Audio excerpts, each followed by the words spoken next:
আপনি যদি হিন্দু ভাইয়ের সাথে সমস্যার সমাধান করতে চান, তাহলে হিন্দু বৌদ্ধ খ্রিস্টান ঐক্য পরিষদ এক চিপায় গিয়ে আলাদা করে মিটিং করবে, সেই মিটিং এর সমাধান হবে না। ওইখানে হিন্দু বৌদ্ধ খ্রিস্টান ঐক্য পরিষদের পাশাপাশি শেষে গিয়ে মুসলিমদের নামও লাগান। আমি বলছি 1 নম্বরে লাগাতে হবে না, শেষে গিয়ে লাগান। আমরা পিছনেই থাকতে চাই, কিন্তু রাখেন। আমাকে বাদ দিচ্ছেন কেন? আমাকে বাদ দিয়ে কি সম্প্রীতি আপনি নিশ্চিত করবেন? এটা সম্প্রীতি না।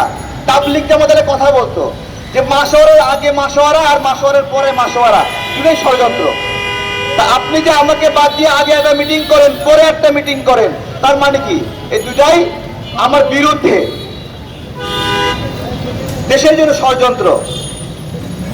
আমাদের এই কথাগুলো স্পষ্ট করে বলতে হবে। ন্যায় বিচারকে বাদ রেখে কখনো সম্প্রীতি নিশ্চিত করা যাবে না। ন্যায় বিচার বাদ দিয়ে সম্প্রীতি কিভাবে করবেন? সুনামগঞ্জে দিরায়ে